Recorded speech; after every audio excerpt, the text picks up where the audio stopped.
নমস্কার, আমি কুন্দন সিং। আজকে চলে এসেছি সরাসরি বালিতে এমন একজন ব্যক্তির কাছে যিনি অক্ষয় কুমার দত্ত নিয়ে বহুদিন ধরে রিসার্চ করছেন এবং অক্ষয় কুমার দত্তর বাড়ি হচ্ছে আমাদের বালি দেওয়ানগাজি, যেখানে অক্ষয় দত্ত লেন বলেও একটি রাস্তাও তৈরি করা হয়েছে এবং সেটাতে হেরিটেজও ঘোষণা করা হয়েছিল। কিন্তু তারপরে কি অসুবিধা হচ্ছে এবং তার সঙ্গে সঙ্গে তিনি কিভাবে পুরো বিষয়টা 2001 সাল থেকে লড়াই করে আজ এই জায়গায় এসছেন, কথা বলে নেব সেই অর্ণব স্যারের সঙ্গে, যিনি একদম ঠিক বালি থানার উল্টো দিকেই বলতে পারেন যে উনি থাকেন। জিটি রোডের ওপরেই তার বাড়ি এবং ওনার সাথে এখন সরাসরি একটু কথাবার্তা বলে নেব। অক্ষয় কুমার দত্ত, যিনি বিখ্যাত মনীষী ছিলেন, লেখক বলতে পারেন, কবি বলতে পারেন, একেবারে মনীষী। বালির মানুষের কাছে জানা খুবই দরকার যে এই পুরো ইতিহাসটা এবং এই যে লড়াইটা তিনি চালিয়ে যাচ্ছেন, এই লড়াইটার ব্যাপারে কথা বলবো এখন অর্ণব স্যারের সঙ্গে। স্যার নমস্কার।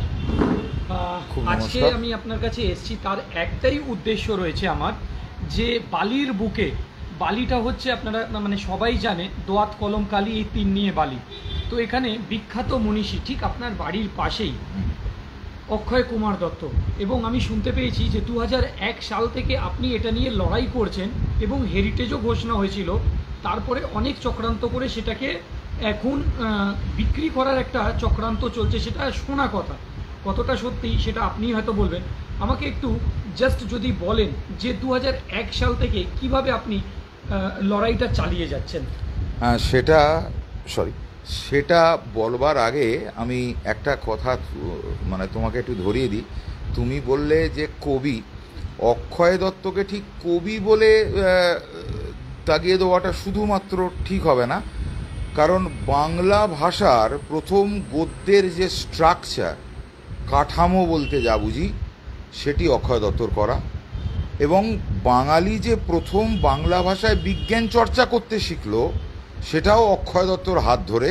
এবং বাংলা পরিভাষা যে তৈরি হলো, মানে আমরা যে আজকে গ্র্যাভিটেশনাল পুল বা গ্র্যাভিটেশনাল ফোর্সের বাংলা করছি, মাধ্যাকর্ষণ, এই মাধ্যাকর্ষণ শব্দটা অক্ষয় দত্তর। আলোকচিত্র অক্ষয় দত্ত, আলোকচিত্রী, এমনকি বিশ্ববিদ্যালয়, এই শব্দটাও অক্ষয় দত্ত তৈরি করা। এই রকম প্রচুর আছে, আগ্নেয়গিরি আছে, এরকম প্রচুর। এই লিস্ট বলতে গেলে প্রায় সেটা 2000-এ গিয়ে ঠেকবে, যেটা অক্ষয় দত্ত বাংলা ভাষাকে তৈরি করতে, বা আমরা যেটাকে এনরিচ করা, এটাকে ইউজ করি ইংরেজিতে, এইটি করতে, এই পরিভাষাটা এটা করেছেন অক্ষয় দত্ত। তাই শুধুমাত্র অক্ষয় দত্তকে কবি বলে দিলে হবে না।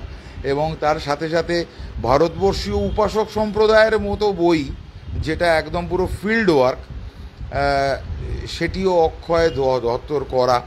তো শুধু কবি বললে ভাই একটু কম বলা হয়ে যাবে, উনি অনেক বড় মাপের। প্রথমত আমি তো আপনাকে অর্ণব স্যার বলে চিনি, ছোটবেলা পড়াশোনা করেছি। একটু পরিচয় যদি জনগণকে বলেন তাহলে খুব ভালো হয়। আমি আমার মুখ থেকে বলতে চাই না, আপনি যদি। আমার নাম অর্ণব চ্যাটার্জি, আমি আছি south Asian institute for advance research and development, তার সোশিও কালচারাল স্টাডিজ যে বিভাগটা আছে, আমি তার রিসার্চ প্রফেসর। এই পরিচয়, মানে অনেকগুলো বিদেশি জার্নালে আমার লেখাটেখা ছেপেছে, এই নিয়ে কাজ করি। কিন্তু বালিতে লোক অর্ণব স্যার বলেই চেনে, মাস্টার বলে সবাই জানে বেশি। অর্ণব স্যার আমাদের যে জেনারেশন হয়েছে, অর্ণব স্যার। আচ্ছা, প্রথমত একটা কথা জিজ্ঞেস করি, অক্ষয় দত্ত নিয়ে আপনার কখন ইচ্ছা জাগলো যে এটাকে নিয়ে রিসার্চ করা যায়? তখন আমি অ্যাকচুয়ালি ছিল 11 বা 12, সেটা ঠিক খেয়াল করতে পারছি না আজকের দিনে। 11-এ ছিল পল্লী গ্রামস্থ প্রজাদের দুরবস্থা বর্ণন।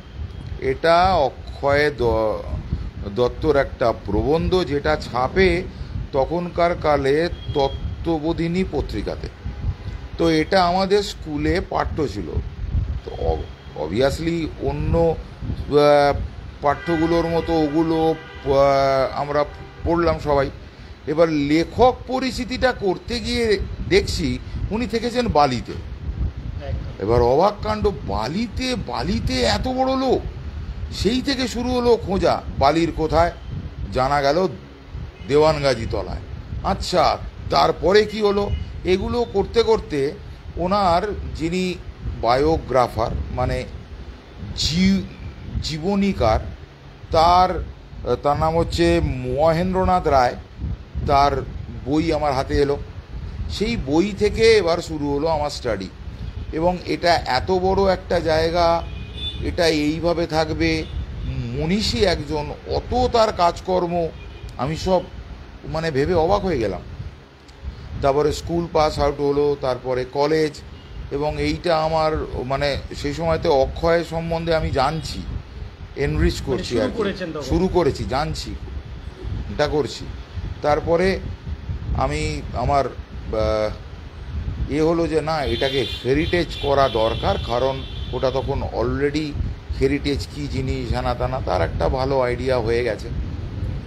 তো সেই জন্য একটা সাক্ষাতের একটা চেষ্টা করলাম তৎকালীন মুখ্যমন্ত্রী যিনি ছিলেন বুদ্ধদেব ভট্টাচার্য, তার ওনার সঙ্গে।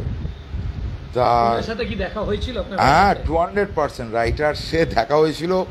উনি 3 মিনিট বা 5 মিনিট ওটা মতো একটা আমাকে সময় দিয়েছিলেন, কিন্তু সেই সময়টা গিয়ে ঠেকে প্রায় 15 মিনিটে। 15 মিনিট কথা বলেছিলেন। একদম একদম। উনি খুব মানে খুশি টুশি হন, এবং শুধু তাই নয়, উনি সেই সময়তে আমাকে বলেন যে আমাদেরও একটা প্ল্যান আছে যে টোটাল জায়গাটাকে আমরা হেরিটেজ ঘোষণা করব, এবং উনি এই নিয়ে একটা নোটশিটও দেন। সরি, সেটা হচ্ছে তখনকার কালে হেরিটেজের চেয়ারম্যান ছিলেন ডক্টর প্রতাপচন্দ্র ওনাকে, এবং ইভেন উনি আমাকে জানান যে প্রথমে আমাকে আপনি আপনি করে কথা বলছে, তারপর আমি বললাম না স্যার, আপনি অনেক সিনিয়র, আমি আপনার সন্তানবধ, তো আপনি আমাকে তুমি করেই বললো যে তাহলে তুমি একবার যাও গিয়ে প্রতাপচন্দ্র স্যারের সঙ্গে তুমি গিয়ে কথা বলে নাও। হ্যাঁ স্যার, আমি গিয়ে একবার দেখা করব। তা প্রতাপচন্দ্র স্যারের সঙ্গে আমি দেখা করি, বিরাট মানুষ। উনি বললো, বাবা তুমি এই বয়সে অক্ষয় নিয়ে এটা করছো না, এটা আমাদের করতেই হবে, এই হেরিটেজ হবেই বলে ওটা 2006 সালে ওটা ডিক্লেয়ার্ড হেরিটেজ সাইট হয়, তার বোর্ড লাগানো হয়, হেরিটেজের যে ওয়েবসাইট আছে সেটাতে তার উল্লেখ রয়েছে। এবং শুধু তাই নয়, হেরিটেজের যে ডিক্লেয়ার্ড যে লিস্ট, মানে হেরিটেজের একটা লিস্ট হয় যে আমাদের গভর্নমেন্ট অফ ওয়েস্ট বেঙ্গলের আন্ডারে, মানে পশ্চিমবঙ্গে কতগুলো হেরিটেজ সাইট আছে, অক্ষয় দত্তর বাড়িটা 32 নম্বরে পড়ে। এটা হেরিটেজের একটা লিস্ট আছে, সেটা এখনো দেখা যাবে, এখনো দেখা যায়। ওটা 32 এখনো অনলাইন হবে, ওটার একটা পিডিএফ ফর্ম আছে, পিডিএফটা ওই নেট থেকে নিয়ে নিলে একদম মানে ওয়েস্ট বেঙ্গল হেরিটেজ সাইটের ডিক্লেয়ার্ড যে সাইট আছে তাতে অক্ষয়ের এই বাড়িটি 32-তে আছে। 2001 থেকে লড়াই শুরু করলেন, 2006-তে আপনি সাফল্য হলেন। এটাকে কি সফলতা বলা যায়? হ্যাঁ, আংশিক সাফল্য, যে একটা হেরিটেজ ডিক্লেয়ার্ড হলো, ওইটুকুনি হলো। তারপরে সেই 2006 থেকে 2025 হয়ে গেল। সেই জায়গাতে আমাদের আবেদনের কাজ আজও চলছে, এবং প্রচুর লোক, প্রচুর মানুষ এখন অক্ষয় দত্ত সম্বন্ধে জানতে পেরেছে, যেটা একটা সময় অক্ষয় দত্ত কে বললে আর কেউ লোকে বলতে পারতো না, কিন্তু সেই ভাবটা আজকে কিন্তু কেটে গেছে। আমাদের প্রচুর বই রয়েছে, এবং আমি আছি, আশিস হাইডি আছেন, আশিস দা, বাংলা দেশের সৈফুল ইসলাম আছে, সৈফুল্লাহ, ওদের তো অথেন্টিক বই রয়েছে। তো এগুলো পড়ে জেনে আমরা এটা লোককে জানানোর চেষ্টা করছি যে উনি কে ছিলেন। আচ্ছা, তো এই যে হেরিটেজ যখন ঘোষণা হয়, তো এখানে তো বোর্ড ফোর্ড লাগাতে নিশ্চয়ই গভর্নমেন্ট থেকে লোক এসছে, হেরিটেজ গভর্নমেন্ট থেকে। তো আমি যেটা শুনেছিলাম আরও কয়েক লোকের কাছে, কয়েকজনের কাছে, যে সেই বোর্ডটা লাগাতে যখন আসে তখন এখানে যে প্রশাসন বা বলতে পারেন এখানকার যে রাজনৈতিক কিছু লোকজন সেখানে গিয়ে বাধা দেয়। তো মুখ্যমন্ত্রীর সাথে যখন আপনি বৈঠক করে এসে তারপরে এই কাজ, আর তখনকার দিনের যে রাজনৈতিক লোক তারা বাধা দিয়েছিলেন, এই নিয়ে কি বলবেন? এটা একটু আশ্চর্যজনক ঘটনা। মানে যেদিনকে বোর্ডটা লাগানো হয় সেদিনকে বোর্ড লাগাতে আসে স্বয়ং হেরিটেজ কমিশনের লোকজন। হেরিটেজের লোক আসে এবং ওরা আমার এই ঘটনাগুলো একদম যেহেতু চোখের সামনে মানে স্পষ্ট ভাষে। ওরা একটা সাদা রঙের অ্যাম্বাসাডার ছিল, সেই সময় অ্যাম্বাসাডার খুব চলতো, সাদা অ্যাম্বাসাডার, ওই অক্ষয় দত্ত লেন যেটা আছে গলি টলিতে রাখা টাকা হয়, একটা সে সময়কার কালে টেম্পো চলতো, ওই টেম্পো করে বোর্ড, এবার বোর্ড লাগানোর লোকজনও আছে। তো যাই হোক, তো এই নিয়ে একটা দ্বন্দ্ব তৈরি হলো। আমরা সকলেই চেয়েছিলাম যে হেরিটেজের বোর্ড ওই অক্ষয় দত্তর বাড়ির সামনে মানে ওই প্রিমিসেসেতে লাগানো হবে ভেতরে। কিন্তু যারা ওখানে ছিলেন দখল করে বা যাই করুক, মানে এখন আইনি পরিভাষা এটার কি হবে এটা বলা বড় মুশকিল, আমি বলতে পারবো না। যারা ওখানে অধিকার করেছিলেন এটাই বলি, তো তাদের বেশ কিছু লোকজন থাকে, এই নিয়ে একটা গভর্নমেন্ট ভার্সেস ওদের একটা গণ্ডগোল একটা লাগে। এবং তার সঙ্গে আমি আর আজকের দিনে ওদের নাম করতে চাই না বা সেটা প্রয়োজনও নেই, বাট আমি মুখেও আনতে চাই না। হ্যাঁ, যে স্থানীয় একজন রাজনৈতিক নেত্রী আছেন সেই সময়কার কালে। আমার একটা বই আছে, তাতেও মানে ব্রহ্মাণ্ডের উল্লেখ করা বস্তু বীজ অক্ষয় দত্ত, ওতেও আমি একদম এই মানে ইতিহাসটা উল্লেখ করেছি। নাম করি না কারণ এইগুলো চোখে দেখার তো কোনো হিস্টোরিক্যাল প্রুফ নেই, এটা প্রুফ নেই, মানে ওয়ান ক্যানট প্রুভ ইট। উনিও বলবেন, হ্যাঁ উনিও বলবেন আমি যাইনি। তো তো এটা আমরা এটা দেখেছি, উনি ভাদা টাদা দেন এবং ওটা ও করতেই ওই বোর্ডটা মানে সরে যায় ওই গলিতে, না হলে ওটা ভেতরেই হতো লাগানো, মানে পাঁচিলের ভেতরেই। একদম একদম একদম। আচ্ছা, এখন যে অবস্থা, আমি কিছুক্ষণ আগেই দেখে এলাম সেই জায়গাটা, এখন যে অবস্থা রয়েছে পুরো জঙ্গল এবং সেই যে বাড়িটি, সেই বাড়িটা মানে হয়তো এইভাবেই পড়ে থাকলে 5-10 বছরের মধ্যে বাড়িও পুরো ধসে হয়ে যাবে। এটা নিয়ে কি কোনো পদক্ষেপ এই রিসেন্ট গভর্নমেন্ট কিছু নিচ্ছে? পদক্ষেপ বলতে আমরা চেষ্টা করেছি, মাস পিটিশন দেওয়া রয়েছে, মাস পিটিশন আমরা ডিএমকে জানিয়েছি এটা। আচ্ছা, আমরা হেরিটেজ কমিশনের যিনি চেয়ারম্যান তাকে জানানো হয়েছে, আমরা জানানো হয়েছে স্থানীয় এমএলএকে, এটা এমএলএ ফরওয়ার্ড করে দিয়েছেন চিঠি ডিএমকে। মাননীয় মন্ত্রী অরূপ রায়ের কাছেও আমরা একটা অ্যাপ্লাই করি যে আপনি এটাকে ইন্টারভেন করুন, এটার এই অবস্থা। উনিও সঙ্গে সঙ্গে এটাকে মানে ফরওয়ার্ড করেন হেরিটেজের চেয়ারম্যানকে। বালি মিউনিসিপ্যালিটিকে এটা আমরা জানাই, কারণ আমাদের প্রত্যেকটা কলকাতা সহ মেট্রোপলিটন সিটিগুলোর মিউনিসিপ্যালিটির একটা হেরিটেজ বোর্ড থাকে, তারাই এগুলো দেখে, যেমন কলকাতারও আছে, কিন্তু আমাদের হাওড়ার আছে কিনা আমি জানি না, তবে বালির নেই। কিন্তু যেহেতু স্থানীয় প্রশাসন যেটা চালায় তার একটা তো দায় থাকে, মিউনিসিপ্যালিটি, আমরা তাকেও জানাই। তাই সরকারি সর্বস্তরে সর্বদপ্তরে যেখানে জানানো যায় আমরা মাস পিটিশন করে জানাই। আমাদের সকলের দাবি, বালির সাধারণ লোক এবং অন্যান্য লোক যারা একাডেমিক আছেন, আমাদের মতো দাবি দুটো, একটা হচ্ছে বাড়িটির সংস্কার আর free admittance of the local people, common people, যারা ভেতরে যেতে পারে, যারা যেতে চায় সকলের জন্য এটা অবারিত দ্বার হোক। কারণ তার মতো একজন মনীষীর বাড়ি সেটা এইভাবে ধ্বংসপ্রাপ্ত হবে, কেউ জানবে না, কেউ ঢুকতে পারবে না, এটা হতে পারে না। তাই আমরা চাই এটা সকলেই এটা দেখুক। আচ্ছা স্যার, একটা কথা যেটা শুনতে পাচ্ছি, এই নিয়ে অনেকভাবে আপনাকে প্রশাসনিক দিক থেকে হয়তো সেরকম বাধা আসেনি, কিন্তু যেটা আমি শুনতে পেয়েছি আপনার কাছে অফারও এসেছিল টাকা পয়সার, আপনাকে কিনে নেওয়ার চেষ্টাও হয়েছিল, সেখানে একটা চক্রান্ত চলছে ডেভেলপিংয়ের, সেটাও একটা কানে শোনা কথা আর কি, আমারও এটা শোনা কথা এবং বালির বহু মানুষের কাছে এটা শোনার কথা। পাশে একটা কারখানা ছিল, সেই কারখানা ব্রিটিশ আমলেই বন্ধ হয়ে যায়, ডক ছিল, তারপরে ওটা একটা কারখানা হলো। এই ইতিহাসটা যদি বলেন এবং কি কি ফেস করতে হচ্ছে আপনাকে এখনো। না না, ফেস করাটা আসছি একটু পরে, ইতিহাসটা আগে একটু জেনে নেওয়া দরকার। অক্ষয় দত্ত মারা গেলেন হচ্ছেন 1886।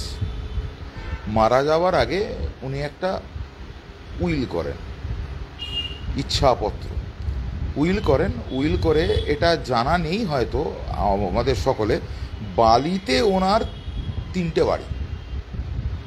একটা হচ্ছে দেওয়ানগাজী, যে গঙ্গার ঘাট যাচ্ছি, যেটার নাম এখন অক্ষয় দত্ত লেন, তার বাঁদিকে একটা, আর ঠিক ডান দিকেরটা। প্রথম বাড়ি কিন্তু ওই ডান দিকেরটা। এটা আমারও জানা ছিল না। হ্যাঁ, ওনার দলিলে এটা স্পষ্ট করে উল্লেখ করা আছে, ঠিক কল্যাণেশ্বর শিব মন্দিরের উল্টো দিকে। উনি একদম লিখছেন সেটা, এই হচ্ছে ওনার বাড়ি। পরে কিনে করছেন শোভনোদ্যান এইটা। তো উনি এটা দলিল করেন। দলিল করে উনি তার মানে একটা ট্রাস্টি বোর্ড করেন। ট্রাস্টি বোর্ডের মাথায় রাখেন তখনকার কালের বিখ্যাত জাস্টিস শারদাচরণ মিত্রকে। সরি, ওনার বাড়ি কোথায় ছিল? শ্রীরামপুর। শ্রীরামপুরে, আচ্ছা।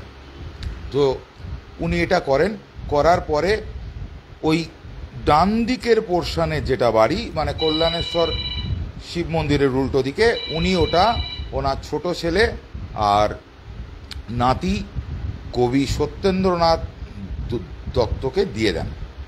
আর যেটা শোভনোদ্যান পাঠটা, উনি ওটাকে রেখে দিলেন আজকের কথাতে, যেটাকে আমরা বলি পাবলিক ডোমেন, জনগণের জন্য।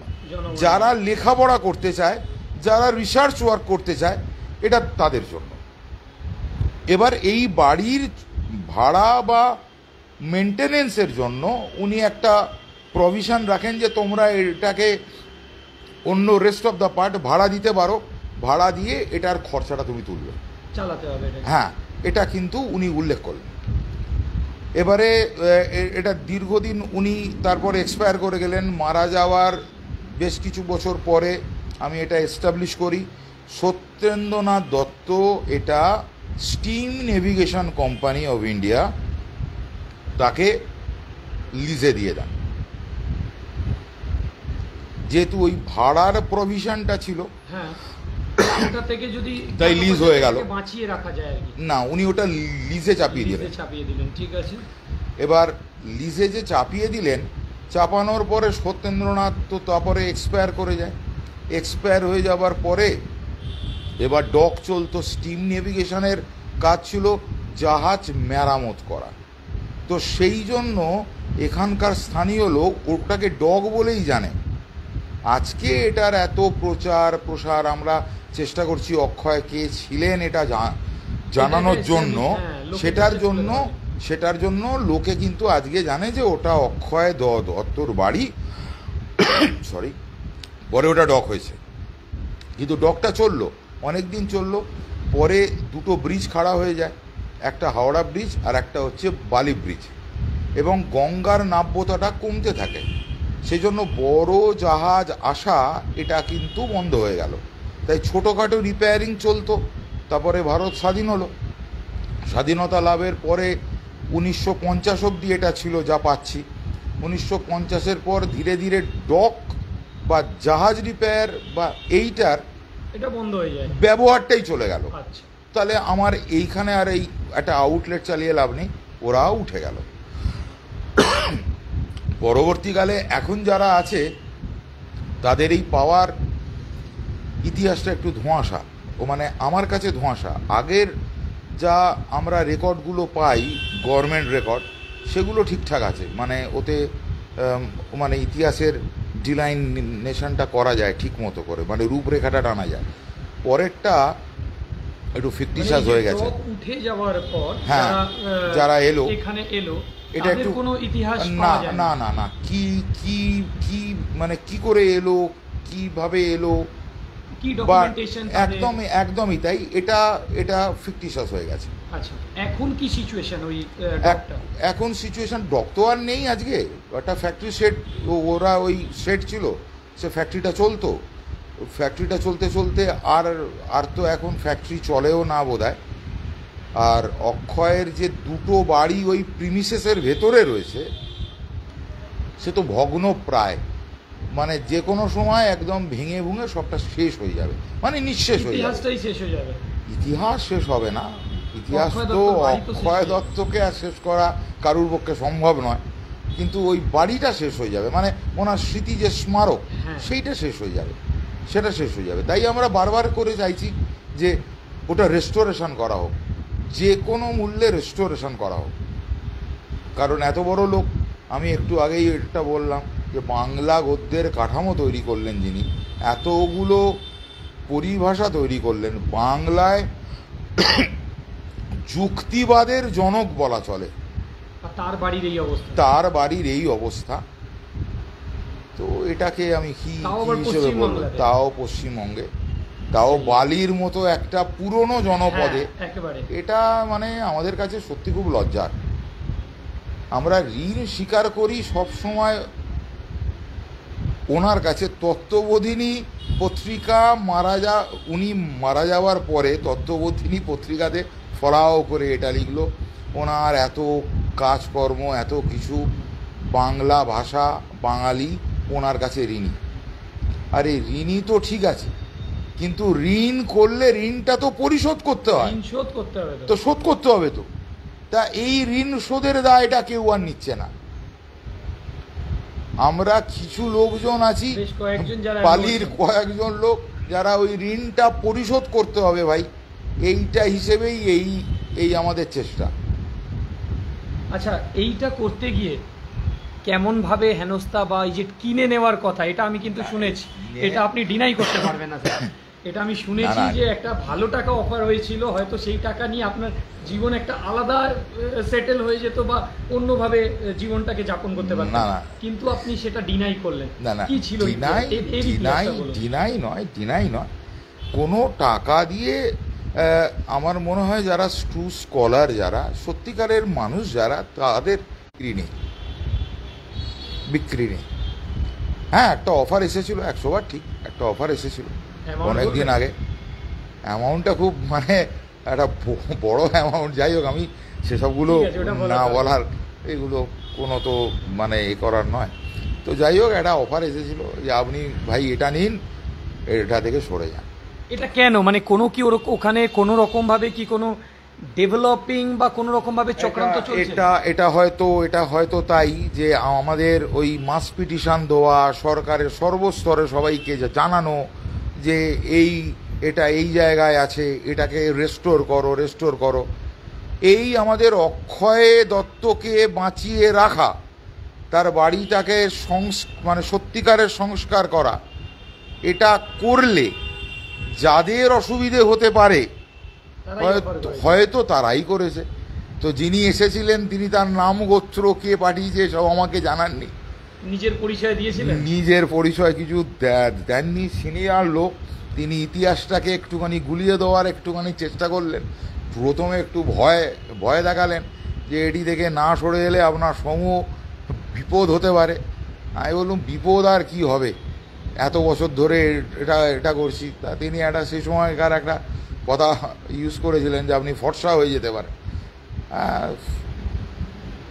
গায়ের রঙটা কালো, এখন ফর্সা হলে আপত্তি কিছু নেই, তবে উনি হয়তো অন্য ফর্সার কথা বলেছিলেন। ওতে আমি খুশি হয়েছিলাম, কারণ আমি জানি যে এই রকম ওনারই ভাষায় যদি ফর্সা হয়ে যায় তাহলে তো ওটা অক্ষয় দত্তর বাড়ি হবেই, রেস্টোরেশন হবেই, এবং সেখানে কোথাও গিয়ে আমার নামটাও লেখা থাকে। একেবারে তাই। তো এটাতে আমার কোনো আপত্তি ছিল না ফর্সা হওয়ার। তিনি শুনে একটু ঘাবড়ে যান, তারপরে হ্যাঁ টাকার অফার করেন আর কি, তাতেও রাজি হই না। তারপর থেকে চলছে। কি সিচুয়েশনে রয়েছে, কি মনে হচ্ছে গভর্নমেন্ট কি একটু কানে না? আমাদের কানে নোয়ানোর তো কিছু নেই, আমরা যা করেছি সেটা লিখিত আকারে, আমরা যারা ওখানে আবেদন করেছি তারা লিখিত আকারে করেছি, আমাদের প্রত্যেকের নাম, ঠিকানা, ফোন নাম্বার দিয়ে। যদি 100 জন লোক সই করে থাকে, আমি কথার কথা বলছি, সেটা সংখ্যাটা 100-র ওপরে, ওর যদি 100 জন লোক সই করে থাকে, তারা নাম লিখেছে, তাদের ডেজিগনেশন দিয়েছে, কেউ কোনো পদে থাকলে সেটা উল্লেখ করেছে, তার সাথে সাথে তাদের ঠিকানা উল্লেখ করেছে, ফোন নাম্বার উল্লেখ করেছে, যে প্রত্যেকে আমরা এটা চাই, মানে সইগুলো জাল সই করা নয়, আমরা সর্বস্তরেতে দেওয়া হয়েছে। এবারে আমাদের মনোভাব কি, আমরা কি চাই, সেটা সরকারকে বা সরকারি দপ্তরকে আমরা জানিয়েছি। আশা করছেন যে হবে কাজ, মানে জবই হোক আর কি? না, আমরা তো চেষ্টা করব, আমরা তো চেষ্টা করব, সিন্স মাই লাস্ট ব্রেথ চেষ্টা তো করব 100 বার, যে জনগণকে জানানো। শুধু তো বাড়িটুকু নয়, অক্ষয়ের এই যে যুক্তিবাদ, এই যে যুক্তিবাদটাকে তুলে আনা, এর চেষ্টা তো করে করে যেতেই হবে। এই বাড়িতে কে আসেনি? স্বয়ং ঈশ্বরচন্দ্র বিদ্যাসাগর ওনার খুব ঘনিষ্ঠ বন্ধু ছিলেন, উনি বহুবার এসেছেন এই বাড়িতে। এই বাড়িটাকে বলতেন উনি চারুপাঠ চতুর্থ খণ্ড। তো এই রকম রাজেন্দ্রলাল মিত্র উনি এসেছেন এখানে। শোভাবাজার রাজবাড়ির রাধাকান্ত দেবের জামাই শ্রীনাথ ঘোষ উনি এসেছেন এখানে। তো এই স্ট্রেচারের যারা লোকজন এসেছে, স্বয়ং বিদ্যাসাগর তিনি এখানে এসেছেন, তাহলে সেই বাড়ির সেই জমি মানে কোন স্থানে কোন উচ্চতায় চলে গেছে।